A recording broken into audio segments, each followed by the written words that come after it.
श्रीपादराजं शरणं प्रपद्ये। श्रीपादराजं शरणं प्रपद्ये। ओम सर्वेभ्यो देवेभ्यो ऋषिभ्यो गुरुभ्यो महेभ्यो ब्राह्मणेभ्यो पितृभ्यो नमो नमः। శ్రీ శివ సచ్చిదానంద ఆశ్రమం హైదరాబాద్లోని మలక్పేటలో ఉంది. ఈ ఆశ్రమంలో శ్రీ దత్తాత్రేయ స్వామివారి ప్రధాన ఆలయం ఉంది. ఆ ఆలయంలో పరమేశ్వరుడు శివలింగ రూపంలో కొలువై ఉన్నాడు. ఆరుబయట నందీశ్వరుడు కూడా ఉన్నాడు. కీర్తిశేషులు శ్రీ సాధు శ్రీనివాసం గారు ఈ ఆలయాన్ని నిర్మించారు. శ్రీ శ్రీనివాసం గారు గురుదీక్ష తీసుకున్న పిదప వారి పేరు శ్రీ శివ సచ్చిదానంద స్వామిగా మార్పు చెందింది. ఈ దేవాలయం ఒక సువిశాల ప్రాంగణం. ఈ ప్రాంగణంలో ఒక వేదిక ఉంది. ఆ వేదిక వెనుకగా అమ్మవారి విగ్రహం గల చిన్న ఆలయం ఉంది. ఆ ఆలయాన్ని వేదికను ఆనుకొని ఒక అమలక వృక్షం మరియు ఔదంబ వృక్షం దర్శనమిస్తాయి. ఇంకా ఈ ప్రాంగణంలో శ్రీకృష్ణుని ఉపాలయంతో పాటు బిల్వవృక్షం కూడా ఉన్నాయి.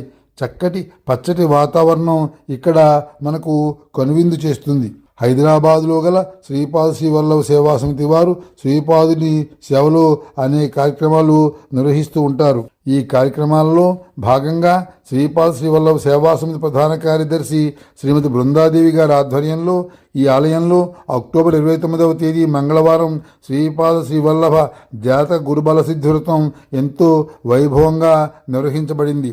ఇదే రోజు అంటే ఆశ్వయుజమాసం బహుళ ద్వాదశి రోజున శ్రీపాదుల వారు కురుపురంలోని కృష్ణానదిలో అంతర్హితులై తమ అవతారం ముగించారు. ఈ సందర్భంగా శ్రీపాద శ్రీవల్లభ సేవా సమితి వారు శ్రీపాద శ్రీవల్లభ జాతక గురుబల సిద్ధ్యోతం నిర్వహించాలని సంకల్పించారు. హైదరాబాద్లోని వివిధ ప్రాంతాల నుండి భక్తులు వచ్చి ఈ వ్రతాన్ని ఎంతో భక్తి శ్రద్ధలతో ఏకాగ్రతతో చేసుకున్నారు. ఈ వ్రతంలో బ్రహ్మశ్రీ నూకల ప్రభాకర్ శర్మ గారు, శ్రీపాద శ్రీవల్లభ సేవా సమితి అధ్యక్షులు డాక్టర్ దువ్వూరి భాస్కర్రావు గారు, ఉపాధ్యక్షులు కాశీనాథ్ గారు, పురోహితులు శ్రీ ఉదయకిరణ్ శర్మ గారు కూడా పాల్గొన్నారు. మానవుల జాతకాలలో గురుబలం తక్కువగా ఉంటే అనుకున్న పనుల్లో అవరోధాలు కలుగుతాయి. తద్వారా నిరాశ నిస్పృహలు కలుగుతాయి. శ్రీపాద శ్రీవల్లభ జాతక గురుబల సిద్ధివ్రతం ఆచరిస్తే మన జాతకంలో గురుబలం పరోక్షంగా పెరుగుతుంది.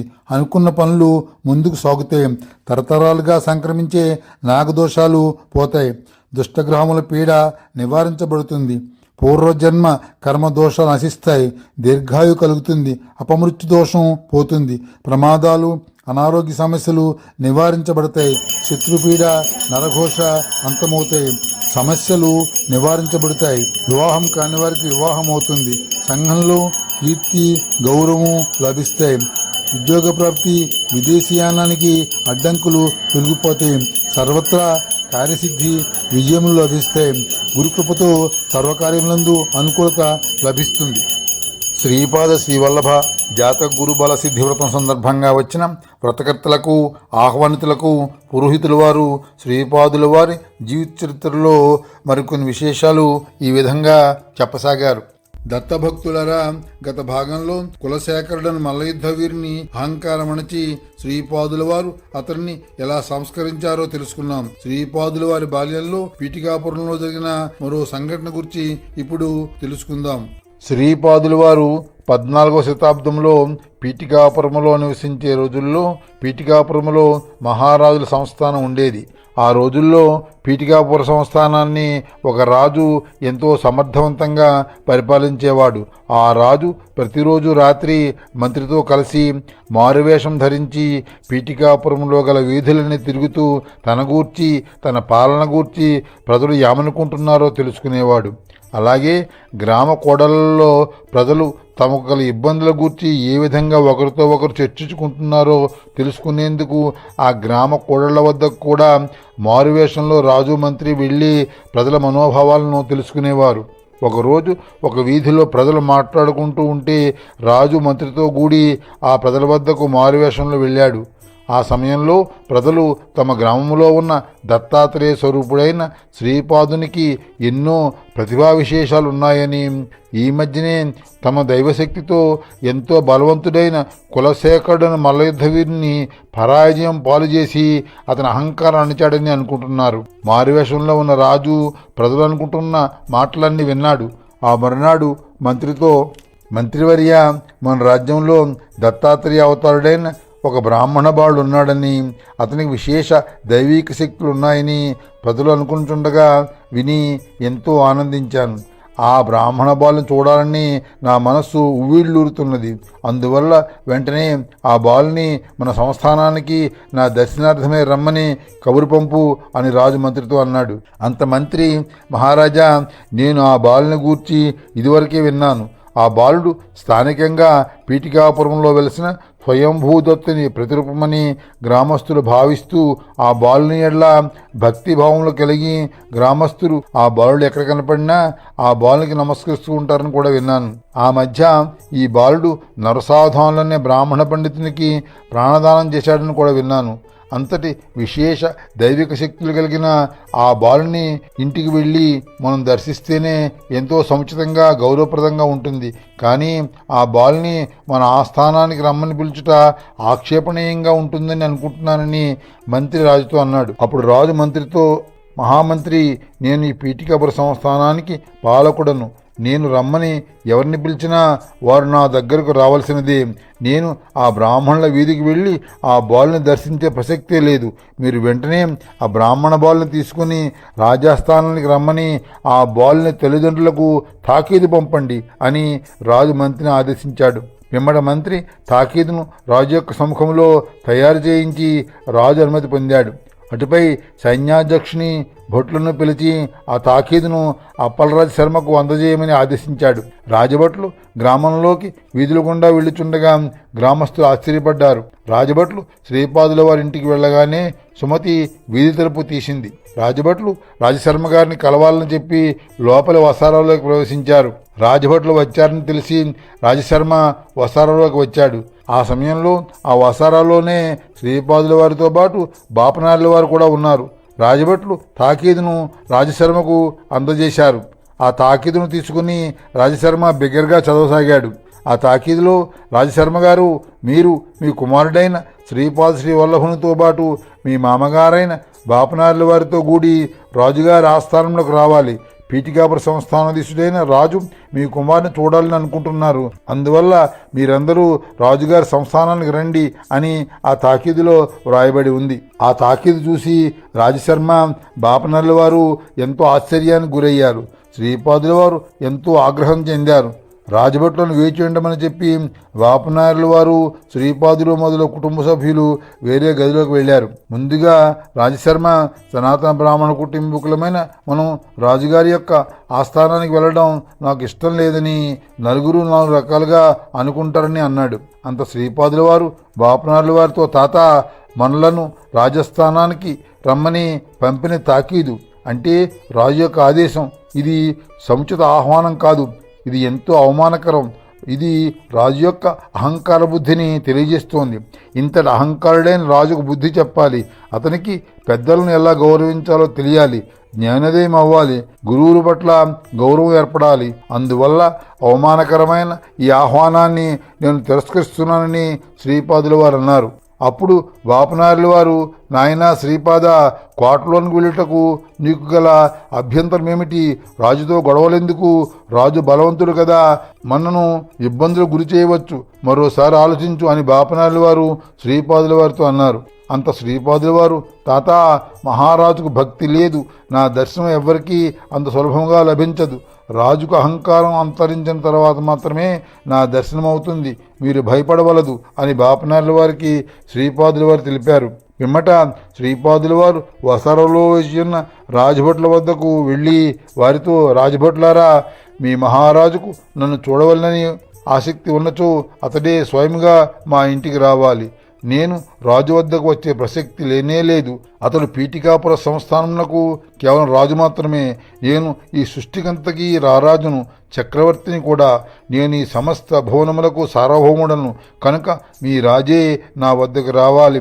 వచ్చేటప్పుడు నాకు నజరానా తీసుకురావాలని చెప్పండి. మీ రాజు నన్ను గురువుగా భావిస్తే నాకు వచ్చేటప్పుడు గురుదక్షిణ కూడా తప్పనిసరిగా తీసుకురావాలి. దైవ స్వరూపులకు ఆదేశాలు ఇవ్వటం చులకనగా చూడడం గర్హిస్తున్నానని మీ రాజుకు నా సమాధానంగా తెలియజేయండి అని రాజభట్లకు శ్రీపాదుల వారు తెలిపారు. అంతా రాజభట్లు ఆ సమాధానం విని వెళ్ళిపోయారు.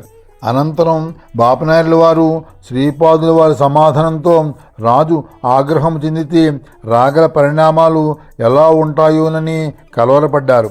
వెంటనే బాపనాయుడుల వారు ఈ విషయాన్ని శ్రేష్ఠి వర్మగారులతో చర్చించారు. ఆ సమయంలో రాజశర్మ కూడా రాజు యొక్క సంకుచిత ధోరణిని గురించి వారితో ముచ్చటించాడు. శ్రేష్ఠి వర్మలు సమస్యలు సృష్టించుటలో శ్రీపాదులు బహు నేర్పరి అని, అదేవిధంగా సమస్యలను పరిష్కరించుటలో శ్రీపాదులు బహు చతురత ప్రదర్శిస్తాడని, అందువల్ల అనవసరంగా కంగారు పడవద్దని, శ్రీపాదులుండగా భయమెందుకని బాపనాయుడుల వారితో రాజశర్మతో శ్రేష్ఠివర్మలు అన్నారు. తదుపరి రాజశర్మ శ్రీపాదుల వారితో, నాయనా శ్రీపాద, రాజుగారి ఆజ్ఞను ధిక్కరించినందుకు రాజుకు కోపం వచ్చి మనకేమైనా ఇబ్బందులు కలుగజేస్తాడేమోనని మాకందరికీ కంగారుగా ఉందని రాజశర్మ శ్రీపాదుల వారితో అన్నాడు. అంత శ్రీపాదుల వారు, నాన్నగారు అహంకారంతో దైవాంశ సంభూతుల పట్ల అనుచితంగా ప్రవర్తించడం, వారికి ఆదేశాలు జారీ చేయడం అనే విషయాలు దుర్బుద్ధితో కూడినవి. ఇటువంటి చర్యలు దైవం దృష్టిలో దోషపూరితమైనవి. అందువల్ల క్షమించరాని ఇటువంటి పనుల వల్ల దైవం రాజుకు తగిన గుణపాఠం చెబుతాడు. సమదృష్టి సంయమనం లేని పాలకులకు అనర్థాలు తప్పవు. అనవసరంగా మీరెవరూ కంగారు పడకండి, కాలమే రాజుకు బుద్ధి చెప్పి సన్మార్గంలోనికి తెస్తుంది అన్నారు. ఆ మాటలు విన్న రాజశర్మకు ఎంతో మనోభారం తగ్గినట్లు అయ్యింది. ఉపశమనం పొందాడు. అటుపై సైన్యాధ్యక్షుడు రాజభట్లు సంస్థానంలోకి చేరుకుని మంత్రి గారిని కలిసి వారికి శ్రీపాదుల వారి సమాధానాన్ని తెలియజేశారు. మంత్రి రాజభట్లు తెచ్చిన సమాచారాన్ని రాజుకు విన్నవించాడు. ఈ వార్త విన్న మహారాజు క్రోధముతో ఊగిపోయాడు. మహారాజు మంత్రితో, మహామంత్రి, నేను ఆ బడుగు బాపనయ్యల బ్రతుకులేమిటో తెలియజెప్పదనుగాక. రాజ్యాజ్ఞ ధిక్కరించి వారు ఎంతో సాహసం చేశారు. రాజు ఎంత శక్తివంతుడో వారికి ఎరుక లేదు. పులితో చెలగాటం ఆడుతున్నారు. ఆ బాపనయ్యల సంగతి తేలుస్తానంటూ రాజు బిగ్గరగారుస్తూ ఆహాకారాలు చేయసాగాడు. ఒక్కసారిగా అతనిలో శక్తి యావత్తూ బయటకు పోయి నీరసంతో శోష వచ్చి కింద పడిపోయాడు. పరుగు పరుగున భట్లు రాజుగారి భార్య అక్కడికి వచ్చారు. రాజుగారిని లేవనెత్తి మంచం మీద పడుకోబెట్టి ఉపచారాలు రాజుకు పరిచారకులు చేయసాగారు. రాజు కొంతమేర కోలుకున్న నీరసంగా ఉండి మంచంపై పరుండెను. ఆ మరునాడు రాజుకు కొంత స్వస్థత చేకూరింది. అతడు రాజమందిరంలోని ఒక వసారాలో నిల్చుని ఉండగా అతని మనోనేత్రమునకు వికార రూపము గల స్త్రీ జుట్టు విరబోసుకొని రాజు ముందు నిల్చొని, నేనే శక్తిని, నీలోకి ప్రవేశిస్తున్నానంటూ రాజు శరీరంలోనికి బలవంతంగా ప్రవేశించింది. ఆ శక్తి యొక్క ధాటిని రాజు తట్టుకోలేక అటు ఇటు ఊగిపోతూ, రాజు, ఎవరు నీవు? నాలోకి ఎందుకు ప్రవేశిస్తున్నావు? వెంటనే నాలో నుండి బయటకు వెళ్ళిపో అంటూ నీరసముగా హీనస్వరంతో అరిచెను. అప్పుడు ఆ శక్తి, ఇదిగో నీవు కోరినట్లు నీ శరీరం నుండి వెళ్ళిపోతున్నాను అని అరుచుచూ మహాధాటితో రాజు శరీరం నుండి బయటకు వెళ్ళిపోయాను. ఆ శక్తి రాజు నుండి బయటకు పోవునప్పుడు రాజు నరకయాతన అనుభవించాను. ఆశ్చర్యముగా ఆ శక్తి తిరిగి క్షణములలో వచ్చి రాజులో ప్రవేశించాను. రాజు నన్ను వదిలిపో అని కేకలు వేయగానే బయటకు ఆ శక్తి వెళ్ళిపోతుండెను. ఇలాగా ఆ శక్తి రాజులో ప్రవేశించినప్పుడు కానీ వెళ్ళిపోతున్నప్పుడు కానీ రాజు నరకయాతన అనుభవించుచుండెను. కొంతసేపటికి అశక్తితో రాజు మంచంపై కూలబడ్డాడు. ఆలోచనలో నిమగ్నమయ్యాడు. కొంతసేపటికి రాజు నిద్రకు ఉపక్రమించాడు. రాజుకు నిద్రలో తన శరీరంలోని ఎముకలపై ఉన్న కండరాలన్నీ చూర్ణమైనట్లు కేవలం అస్థిపంజరం మాత్రమే మిగిలినట్లుగా కలగన్నాడు. రాజు నిద్రలో ఉలిక్కిపడుతున్నాడని మరునాడు రాజభటుడు మంత్రికి తెలియజేశాడు. మంత్రి రాజుకు ఏదైనా మైలగాలి సోకిందేమోనని అనుకుని రాజపురోహితుని కబురు పంపాడు. రాజభట్లు రాజపురోహితుడైన సుందరరామ శర్మ గారికి వెళ్ళి విషయం తెలియజేసి మంత్రిగారు రమ్మన్నారని చెప్పారు. అంత సుందరరామ శర్మ వచ్చి రాజును కలిశాను. మంత్రి రాజు పడుతున్న ఇబ్బందులన్నీ రామశర్మకు సవివరంగా తెలియజెప్పాను. అప్పుడు రామశర్మ, ఇది కొన్ని భూత ప్రేత పిశాచముల పీడ వల్ల కలుగుతోంది. అట్టి పీడను కేవలం స్వయంభూదత్తుని అర్చించడం వల్ల పోగొట్టుకొనవచ్చు. మీరు అనుమతిస్తే నేను స్వయంభూదత్తుని దేవాలయంలో దత్తుని హోమం చేసి విభూతి తెస్తాను. అలాగే దత్తునికి అర్చన చేసి తీర్థప్రసాదం తెస్తాను. హోమం చేసిన విభూతిని ధరించి స్వయంభూదత్తుని తీర్థప్రసాదం సేకరిస్తే రాజుకి స్వస్థత చేకూరుతుంది. ఈ ఉలికిపొడుట, కలవరపొడుట మొదలగు ఇబ్బందులన్నీ తొలగిపోతాయని రాజపురోహితుడైన రామశర్మ రాణికి, మంత్రికి తెలియజేశాడు. అంత మంత్రి వెంటనే అట్టి పూజలు జరిపించమని స్వయంభూదత్తుని ఆలయానికి పూజా సామాగ్రిని ఏర్పాటు చేస్తానని రామశర్మకు చెప్పాడు. ఆ మరునాడు పురోహితుల బృందంతో రామశర్మ స్వయంభూదత్తునికి దత్తమాలా మంత్రంతో హోమం జరిపాడు. అనంతరం స్వయంభూదత్తునికి షోడశోపచార పూజ నిర్వహించాడు. అటుపై రామశర్మ రాజసంస్థానానికి వెళ్లి రాజుకు దత్తహోమం చేసిన విభూతి రక్షను రాజు నుదుట దిద్దాడు. పిమ్మట స్వయంభూదత్తునికి అభిషేకించిన తీర్థజలాన్ని రాజుకు ఇచ్చాడు.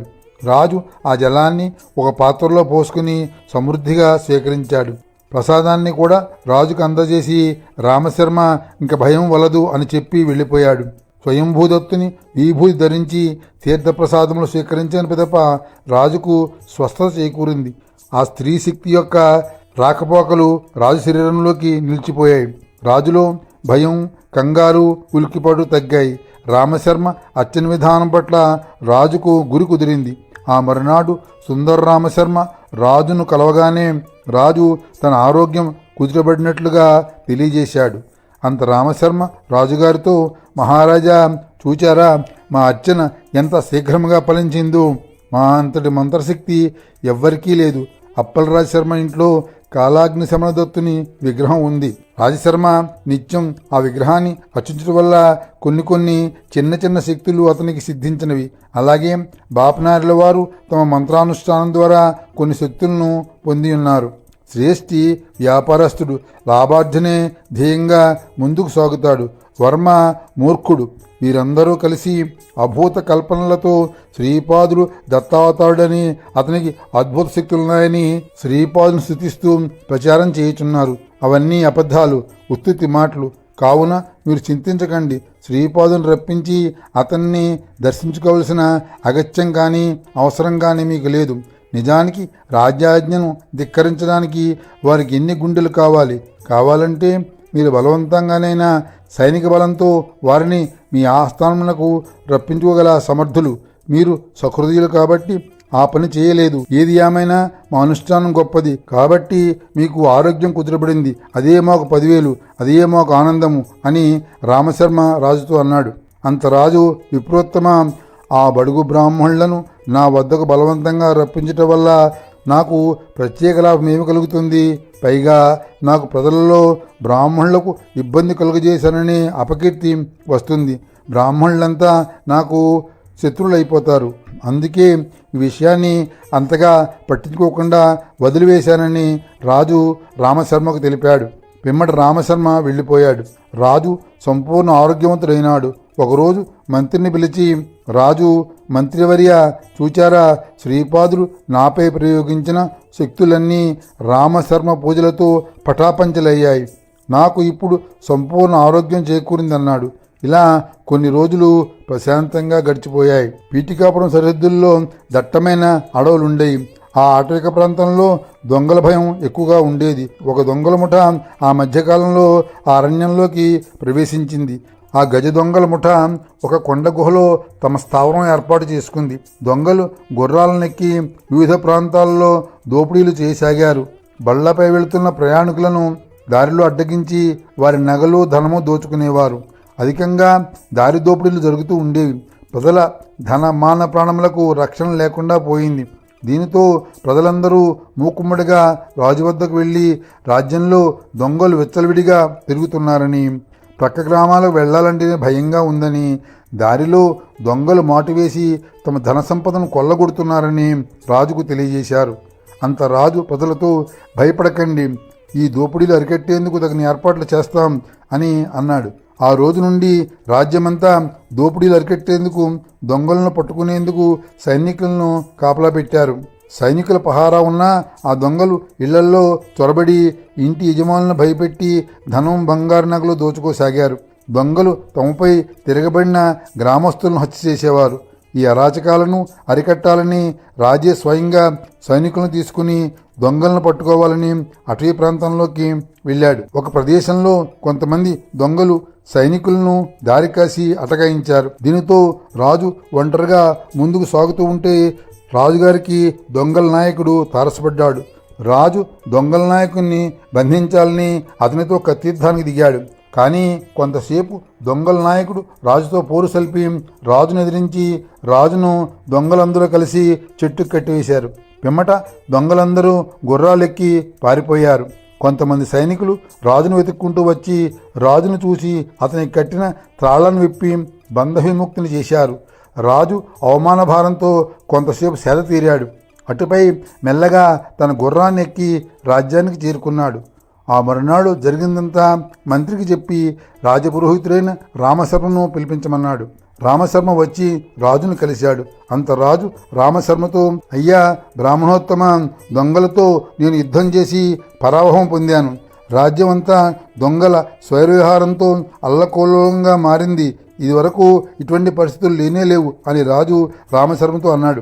ఇంకా రాజు రామశర్మతో, ఈ దొంగతనాలు జరగడానికి, రాజ్యంలో అశాంతి నెలకొనడానికి కారణభూతుడు శ్రీపాదుడేనని నాకు అనుమానంగా ఉందని, శ్రీపాదుని వద్ద కొన్ని క్షుద్ర శక్తులున్నట్లుగా నాకు తోచుతున్నదని, ఆ శక్తులను నాపై శ్రీపాదుడు ప్రయోగించి ఆ శక్తుల ప్రభావంతో నన్ను నిర్వీర్యుణ్ణి చేయుచున్నాడని, అందువల్ల మీరు మా కులపురోహితులు కావున ఈ సమస్యకు తగిన పరిష్కారం మీరే కనుగొనాలని రామశర్మను రాజు కోరాడు. అంత రామశర్మ, ప్రభువు చింతించవలదు, దత్తపురాణమును బ్రాహ్మణుల చేత పారాయణం చేయించాలి, స్వయంభూతత్తునికి వైభవంగా అర్చనలు చేయించాలి, బ్రాహ్మణ సమారాధన చేయాలి, అష్టాదశ వర్ణముల వారికి వస్త్రదానం అన్నదానం చేయాలి, బ్రాహ్మణులకు భూరి దక్షిణలు ఇవ్వాలి. ఇలా చేస్తే స్వయంభూతత్తుడు ప్రసన్నుడై మనకు అభీష్టం నెరవేరుస్తాడు. ఆ విధంగా శ్రీపాదుని ఆటను మనం కట్టించవచ్చు. అప్పుడు శ్రీపాదుడు అశక్తుడవుతాడు. క్షుద్రశక్తుల బాధ తొలగిపోగానే రాజ్యంలో ప్రశాంతత, సుఖశాంతులు నెలకొంటాయని రాజుకు రామశర్మ తెలిపాడు. రాజు మంత్రిని పిలిచి సకల ఏర్పాట్లు వెంటనే చేయమని మంత్రిని ఆదేశించాడు. ఆ మరునాడు పీఠికాపురంలో గల స్వయంభూతత్తుని దేవాలయంలో బ్రాహ్మణ పండితులతో కూడి రామశర్మ కొన్ని రోజుల పాటు దత్తపురాణాన్ని పారాయణ చేయించాడు. నిత్యం స్వయంభూదత్తునికి షోడశోపచార పూజ చేసి విశేషంగా నక్షత్రహారతిని స్వామివారికి ఇచ్చేవారు. గ్రామంలో గల వేద పాఠశాలలో దత్తాత్రేయ స్వామివారి స్తోత్రాలను విద్యార్థుల చేత వల్లివేయించేవారు. సాయంకాలం దత్తభజనలు, కీర్తనలు దత్తభక్తుల చేత పాడించేవారు. బ్రాహ్మణులకు అష్టాదశ వర్ణాల వారికి అన్నదానం చేసేవారు. పేదలకందరికీ వస్త్రదానం చేశారు. గోశాలలో గోవులకు విశేషంగా గ్రాసం అందించారు. ఈ కార్యక్రమాలు పూర్తి కాగానే రామశర్మ రాజుకు ప్రసాదం అందజేసి ఇకపై క్షుద్రశక్తుల బాధ, చోరుల బెడద ఉండదని రాజుకు చెప్పి వెళ్ళిపోయాడు. అనంతరం సైనికుల చేతికి ఒకరోజు గజదొంగల నాయకుడు చిక్కాడు. ఆ నాయకుని, అతని అనుచరులను సైనికులు బంధించి చెరసాలలో వేశారు. గ్రామంలో దొంగల బెడద తప్పింది. ప్రజలు ఎంతో ఆనందపడ్డారు. రాజు కూడా ఎంతో ఆనందంతో ఊపిరి పీల్చుకొని ఉద్యానవనంలో ఉల్లాసంగా విహరించసాగాడు. రాజు ఆనందం 3 నెలల ముచ్చటగా ముగిసింది. ఒకరోజు రాత్రి రాజుకు పీడకల వచ్చింది.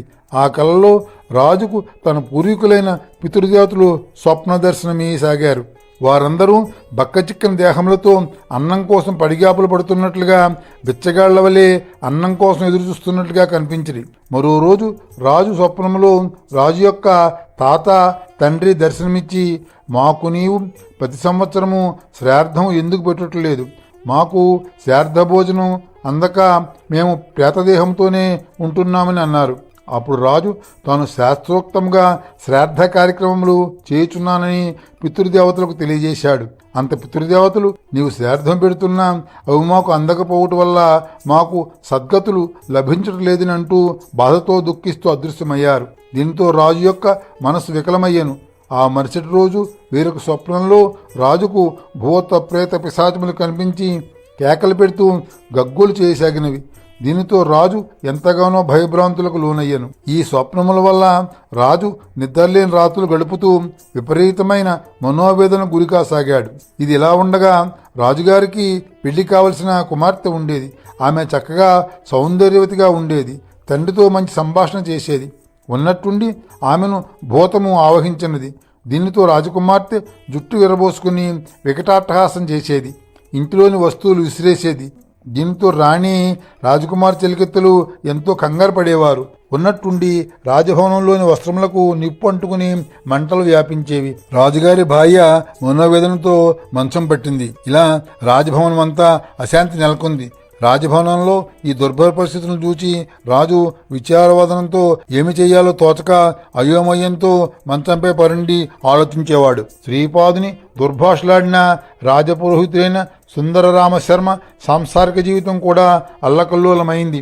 ఎంతో సౌమ్యంగా నెమ్మదస్తురాలుగా ఉండే సుందరరామశర్మ భార్య అకస్మాత్తుగా గంప గయ్యాలిగా మారిపోయింది. ఆమె వంట పాత్రలను భర్తపై విసిరివేసేది.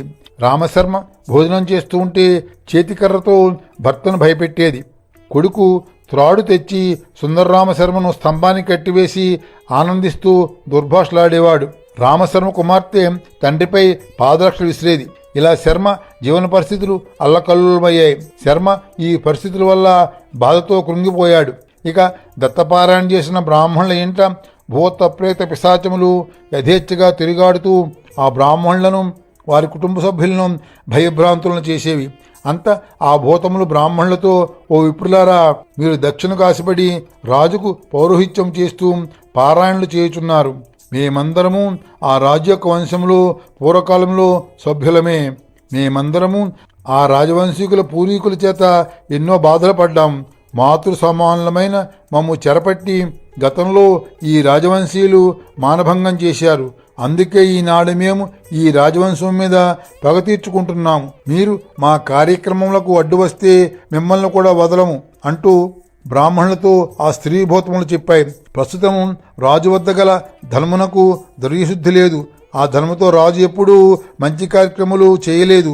అందువల్ల ఈ ద్రవ్యమును మీరు భూరిదక్షిణగా పొందితే తద్వారా మీ జీవితంలో పాపపెంకలమైపోతాయి, జాగ్రత్త అంటూ ఆ భూతములు పలికి అదృశ్యమయ్యాయి. అంత బ్రాహ్మణులు దత్తపురాణ పట్టణం వలన శుభఫలితములు కలగకపోగా ఇదేం విపరీతమని వాపోయిరి. దత్తాత్రేయునిలో భాగస్వాములైన బ్రహ్మ విష్ణు మహేశ్వరుల కరుణాకటాక్షములు తమకు అందకపోగా ఈ ముగ్గురు 3 విధములుగా విజృంభిస్తున్నారు. శివుడు భూతప్రేతములతో నృత్యం చేయించున్నాడు. బ్రహ్మదేవుడు భూతముల ద్వారా మనల్ని నిందిస్తున్నాడు. భూతములు ఇంట్లో తిరుగుతూ ఉంటే భోజనం వండుకు తినలేము కదా. ఈ విధంగా విష్ణువు మనకు భోజనం లేకుండా చేస్తున్నాడు. దత్తుడే శ్రీపాదుడైనప్పుడు దత్తునిలో అంతర్భాగంగా ఉన్న త్రిమూర్తులు శ్రీపాదునిలో కూడా ఉంటారుగా. అందుకే త్రిమూర్తులు మన పట్ల విరోధం వహిస్తున్నారు. ఈ త్రిమూర్తులు వింత ధోరణి గతంలో ఎరుగము. వీరందరూ దత్తాత్రేయునిలో భాగమే కదా. ఇదంతా శ్రీపాదుని పట్ల రాజు మరియు రామశర్మ అనుచిత ప్రవర్తన, నిందారోపణలు చేయటం వల్ల జరుగుతున్నది. దత్తాత్రేయ స్వామివారి యొక్క అవతారుడైన శ్రీపాదుని నిందించి దత్తుని పూజించే దత్తభక్తి మనకు వద్దని బ్రాహ్మణులందరూ తీర్మానించుకున్నారు.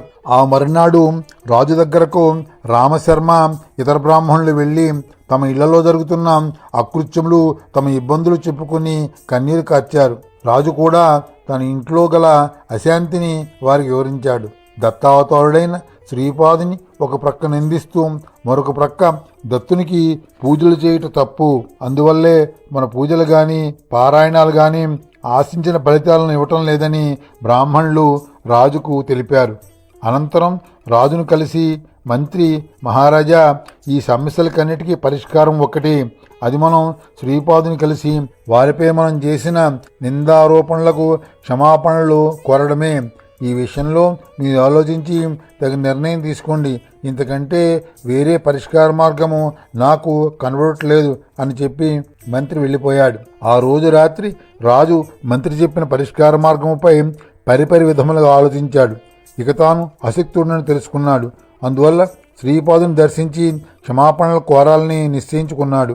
ఈ విషయంలో పట్టుదలకు, భేషజాలకు పోకూడదని నిర్ణయించుకున్నాడు. శ్రీపాదుడు దత్తాత్రేయ స్వరూపుడు కాబట్టి తను చేయించిన పూజలు గాని దాన ధర్మములు గాని ఫలితాలు ఇవ్వలేదని గ్రహించాడు.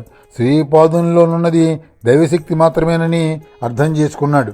ఆ మరునాడు రాజు మంత్రిని పిలిచి తనకు శ్రీపాదుని పట్ల కలిగిన శరణాగతి భావం గురించి తెలియజేశాడు. అంత మంత్రి, రాజా మీరు ఒక మంచి నిర్ణయం తీసుకున్నారని కొనియాడాడు. అంత రాజు రామశర్మను పిలిపించమని మంత్రిని ఆదేశించాడు. రామశర్మ వచ్చి రాజును కలిశాడు. రాజు రామశర్మకు తన యొక్క నిర్ణయం తెలియజేశాడు. అంత రామశర్మ రాజుతో, ప్రభు, నేను శ్రీపాదుడు శ్రీ దత్తాత్రేయ స్వామివారి ప్రతిరూపమని ఆలస్యంగా తెలుసుకున్నాను. నాకు ఇప్పుడు శ్రీపాదుని ప్రతిభాపాఠములు అనుభవపూర్వకముగా గోచరమైనవి. నేను కూడా మీతో వచ్చి శ్రీపాదుని కలిసి నా కుటుంబ సమస్యలతో పాటు సహచర బ్రాహ్మణులకు కలుగుతున్న ఇబ్బందులను తెలియజేసి మమ్మల్ని క్షమించమని దయచూపమని కోరతాను అని రామశర్మ రాజుకు తెలియజేశాడు. అనంతరం రాజు మంత్రిని పిలిచి శ్రీపాదుల వారి ఇంటికి వెళ్ళుటకు తగిన ఏర్పాట్లు చేయమని, శ్రీపాదునికి సమర్పించుటకు తగిన నజరానా గురుదక్షిణ సిద్ధం చేయమని మంత్రిని ఆదేశించాడు. ఆ మరునాడు రాజు తన రథంలో బయలుదేరి రాజవీధుల గుండా ముందుకు సాగుతూ శ్రీపాదుల వారి గృహమునకు చేరుకున్నాడు. అప్పటికే శ్రీపాదుల వారి గృహమునకు చేరుకున్న బ్రాహ్మణులు, మంత్రి రామశర్మ శ్రీపాదుల వారి గృహంలోనికి రాజును తీసుకుని వెళ్లారు. శ్రీపాదుల వారి గృహంలో వసారాలోకి ప్రవేశించిన రాజుకు, మంత్రికి, వారి అనుచరులకు శ్రీపాదుల వారి దర్శనమైనది. శ్రీపాదుల వారి ముందు మంత్రి మరియు రాజు మోకరిల్లి నమస్కరించారు. రామశర్మ రాజు ప్రక్కగా నిలబడి శ్రీపాదుల వారికి అభివాదం చేశాను. అక్కడికి వచ్చిన బ్రాహ్మణులు కూడా శ్రీపాదుల వారికి నమస్కరించిరి. అంత రాజు శ్రీపాదుల వారిని చూచి, ఓ దత్తదేవా, నేను చేసిన తప్పులు మన్నించి నన్ను క్షమింపము. నేను అహంకారంతో మీరు ఒక విశేష శక్తులు కలిగిన బ్రాహ్మణ బాలునిగా తలచాను. అందువల్ల మీ ఎడ్ల అపరాధము చేసేదని. ఇప్పుడు నేను దైవశక్తిని ఎదిరిస్తే కలిగే అనర్థములను అనుభవపూర్వకముగా తెలుసుకున్నాను. నా యొక్క అనాలోచిత ప్రవర్తన వల్ల నా రాజ్య ప్రజలు ఇబ్బంది పడుతున్నారు. నా కుటుంబ సభ్యులు కూడా ఎన్నో ఇబ్బందులు గురవుతున్నారు. కాబట్టి మీరు దయతో నన్ను కరుణించి నన్ను, నా కుటుంబ సభ్యులను, నా రాజ్య ప్రజలను కాపాడవలసిందిగా కోరుకుంటున్నానని రాజు శ్రీపాదుల వారిని వేడుకొన్ను. శ్రీపాదుల వారికి నజరానా గురుదక్షిణ సమర్పించుకొన్ను. అంత రామశర్మ, ఓ శ్రీపాదస్వామి, నేను పండితున్నన్న గర్వంతో మిమ్మల్ని అవమానించి భంగపడ్డాను. మీరు పీఠికాపురంలో వేంచేసి ఉన్న స్వయంభూతని ప్రతిరూపమని గ్రహించలేక మీపై విపరీత వ్యాఖ్యానములు చేసి అపరాధము చేశాను. మీపై చేసిన దురుద్దేశపూర్వక వ్యాఖ్యానముల వల్ల నేను అష్టకష్టాలు పడుతున్నాను. నా కుటుంబ పరిస్థితులు అస్తవ్యస్తమయ్యాయి. మీరు నా తప్పులు మన్నించి నాకు క్షమాభిక్ష పెట్టి నన్ను ఇబ్బందుల బారి నుండి తప్పించి నన్ను కాపాడండి అని రామశర్మ శ్రీపాదుల వారిని వేడుకున్నాడు. రామశర్మతో వచ్చిన ఇతర బ్రాహ్మణుల పండితులు కూడా తమ అజ్ఞానాన్ని మన్నించమని, తమను కాపాడమని, తమను క్షమించమని శ్రీపాదుని కోరుకున్నారు. అంత శ్రీపాదుల వారు, ఓ రాజా, నీవు రాజునన్న అహంకారంతో నన్ను చులకనగా చూడాలని ప్రయత్నించావు. పీఠికాపురంలో వెలసిన స్వయంభూతత్వుడు నేనే. కాలాగ్ని శమనదత్వ రూపంలో ఉన్నది కూడా నేనే. జీవులయందు కరుణతో శ్రీపాద శ్రీవల్లభ రూపంతో ఈ పీఠికాపురంలోకి వచ్చినాను. నా తల్లిదండ్రులైన అప్పలరాజ శర్మ, సుమతి దంపతులు గత జన్మలో దత్తపురాణమందు చెప్పబడిన విష్ణుదత్త దంపతులు. శ్రీ విఘ్నేశ్వర స్వామి కుమారుడైన లాభుడే ఇప్పుడు బాపనారులుగా జన్మించాడు. నేను గణేశ చతుర్దశి నాడు జన్మించడం కూడా నా యొక్క దివ్య సంకల్పంలో భాగమే. నా సోదరి కన్యకా పరమేశ్వరి ద్వారా వైశ్యుడైన వెంకటప్ప శ్రేష్ఠుతో రుణానుబంధం కలిగినది. అలాగే సింహాచల నృసింహస్వామితో అనుబంధం కలిగిన నరసింహవర్మ నృసింహస్వామి లక్షణములు కలిగిన నాతో రుణానుబంధమును కలిగి ఉన్నాడు. అందువల్ల నా కుటుంబ సభ్యులు మరియు నాకు అత్యంత సన్నిహితులైన శ్రేష్ఠివర్మలు ఒక అనూహ్యమైన దైవభక్తి వల్ల నాతో ముడిపడి ఉన్నారు. కావున వీరందరి రక్షణ బాధ్యత నాపై ఉన్నది. వారందరి ప్రేమ వాత్సల్యములతో జన్మజన్మలకు నేను వారితో ముడిపడి ఉన్నాను. వర్మ, శ్రేష్ఠి మరియు మా కుటుంబ సభ్యులు నన్ను దత్తావతారముగా ప్రచారం చేయుటకే నడుం కట్టుకున్నారనే మీ భావన సరికాదు. మీ భావనలో లోపం ఉన్నదని చెప్పుటకే మీకు వారి గురించి ఇంత వివరంగా తెలియజేశాను. రాజా, ఈ సృష్టిలోని ప్రతి మానవుడు కూడా కూలియే. అందరికీ నేనే యజమానిని. ఎవరికి ఎంత కూలి ఇవ్వాలో నేనే నిర్ణయిస్తాను. నేను ప్రసన్నుడనైతే రావాల్సిన దానికంటే అధిక కూలి ఇస్తాను. నేను ప్రసన్నుడను కాని ఎడల కూలి ఎంత తగ్గించాలో అంత తగ్గిస్తాను. రాజా, నీవు ఏనాడు దాన ధర్మములు అధికంగా చేయలేదు. సంపద ఉన్నంత మాత్రమున గర్వించరాదు. నీ దగ్గర ఉన్న సంపదతో నీవు సత్కార్యములు చేయలేదు. అందువల్ల నీ వద్దనున్న సొమ్ముకు ద్రవ్యశుద్ధి లేదు. ద్రవ్యశుద్ధి లేని సంపద వల్ల దుఃఖములు కలుగుతాయి. మన దగ్గర ఉన్న సంపదకు ద్రవ్యశుద్ధి కలగాలంటే ధనంలో కొంత భాగాన్ని పుణ్యకార్యములైన అన్నదానములు, పేదలకు దాన ధర్మములు, ఆలయాల అభివృద్ధి, బ్రాహ్మణులకు దక్షిణ వంటి మంచి కార్యములు చేయాలి. తద్వారా నీ కుటుంబము, నీ ప్రజలు సుఖశాంతులతో ఉంటారు. నీవు నన్ను శరణుజొచ్చిన కారణంగా నీ పాపాలను రద్దు చేశాను. ఇకపై నీకు శుభములు జరుగుతాయి అని శ్రీపాదుల వారు రాజుకు తెలియజేశారు. పిమ్మట శ్రీపాదుల వారు రామశర్మ వంక చూస్తూ, ఓ పండితోత్తమ రామశర్మ, నీవు పుణ్యవంతుడవని, వేద పండితుడవని గర్వించిన ఎడల నీవు పుణ్యవంతుడు కాలేవు కదా. నీ వద్ద గల వేద పాండిత్యం కూడా అక్కరకు రాదు. గుర్తుంచుకో, నీ ప్రవర్తన మార్చుకో అని శ్రీపాదుల వారు అన్నారు. ఇంకా, ఓ విప్రోత్తమ, భూత ప్రేత పిశాచముల పీడ వదిలించే శక్తి నీ దగ్గర లేదు. అంతటి శక్తిని మా తాత బాపనాయుల వారు మాత్రమే కలిగి ఉన్నారు. మా తాతగారు తమ మంత్రశక్తితో రాగి పాత్రలో ఉన్న జలము ప్రోక్షాళన చేసి మానవులకు ఆవహించిన భూత ప్రేత పిశాచముల పీడ వదిల్చి ఆ భూత ప్రేత పిశాచములకు విముక్తి కలిగించున్నారు.